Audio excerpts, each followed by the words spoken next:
Hi, my name is Darren Massa. I'm the STEM coordinator for the Glenn County Office of Education. Thank you for tuning in to this second video in a series about the Glenn STEM Expo for 2019. The first video in my series was really just giving some basic information, and now I'm going to make a series of videos based on each of the project categories. And the first category I want to highlight is the Infernal Contraptions category. Infernal Contraptions are also known as Rube Goldberg machines. You've probably seen a lot of these before. There's one playing on your screen right now that, at least at the time, was the world record holder for the largest Rube Goldberg machine that turned on Christmas lights at the end. That was the task that the machine accomplished at the very end of it. And if you can find this video online, it goes on for several minutes. It's a pretty impressive Rube Goldberg machine. The point of this actually is that the internet is full of Rube Goldberg machines. So if you're looking for inspiration for this project category, look no further than the internet, and especially YouTube.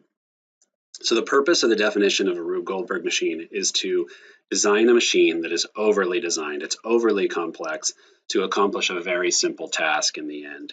So maybe you have a button at the beginning of your machine that you're going to push, and in the end, your simple task is just to pop a balloon.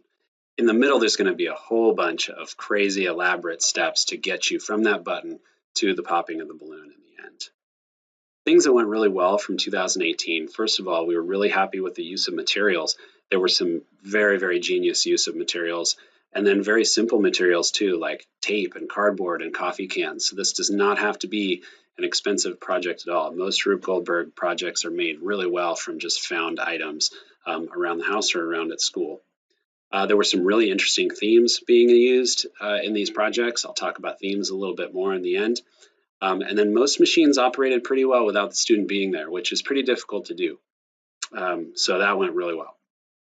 Things we'd like to see for this year. First of all, student interviews. We think student interviews will help this project category maybe more than any other. We really want to hear from students how their project was built, the process they went through, successes and failures they had. Student interviews will be difficult to do when the project is being judged during the school day, but we're working on ways to make sure that student voice is involved in this category.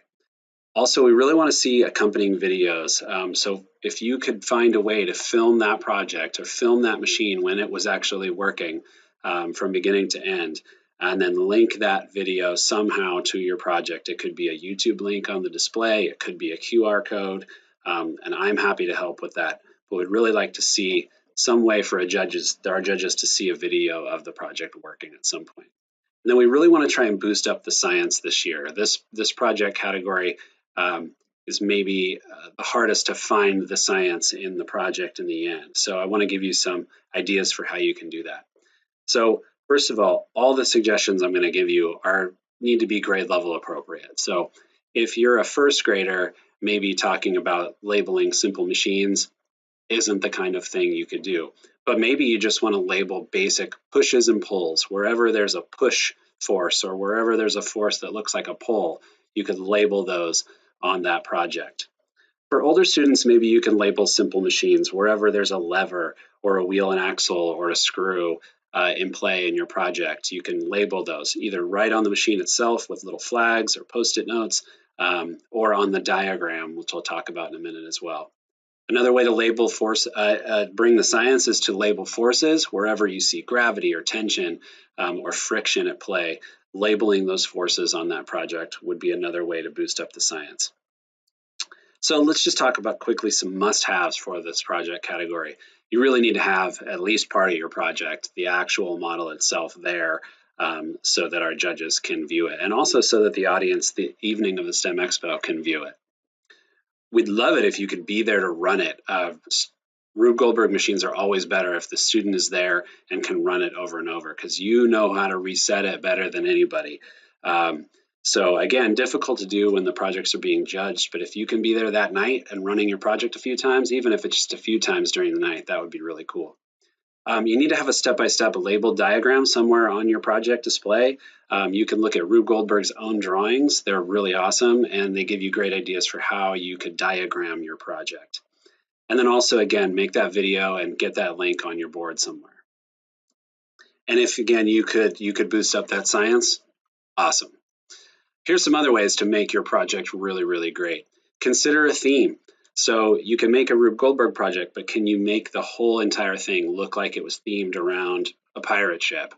I've seen superhero themed Rube Goldberg machines. So if you can find ways to apply a theme to your whole thing, it really helps bring it together and make it exciting for the audience to look at it.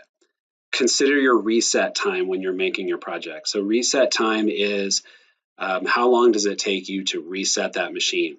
So dominoes are often used in Rube Goldberg machines, and they're great. They're great for moving action from one part of a project to another. The problem is they require a lot of time to set up.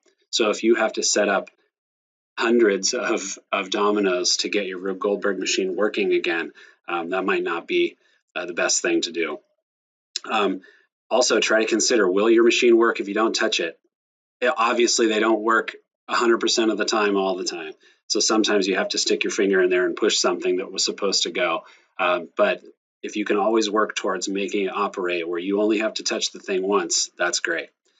Can you have multiple pathways, things that split into two different paths that then come back together? You'll see Rube Goldberg machines online that do that. And then again, the best reminder I can give you is just to look online for examples of Rube Goldberg machines. There are tons. Obviously, we want it to be based on your own work, but it's great to look at other machines so you can see the kinds of materials that are being used and what works well in machines online. And then most importantly, have fun and be creative. This project category, in my opinion, is one of the most fun to make and are great in the end. I've seen so many videos where students make a Rube Goldberg machine, and then in the end in their video, they're screaming and shouting in their house because it worked. So have fun and be creative with this category. If you need more information, you can always contact me. My contact information is right there on the screen, so pause the video if you need to. You can also go to glenstemexpo.org for more information. All the project categories are there, and there are documents that help spell out what's supposed to be done for each category.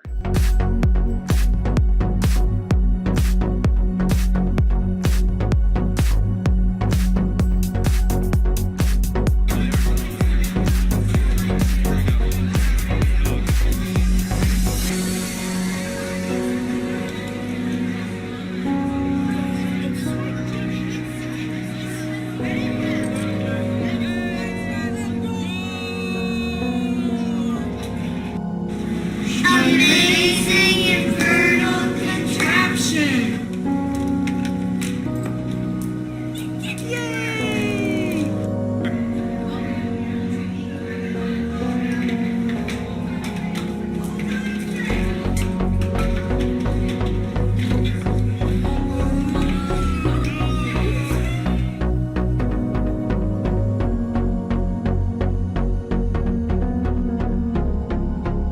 Yay! Raise that flag.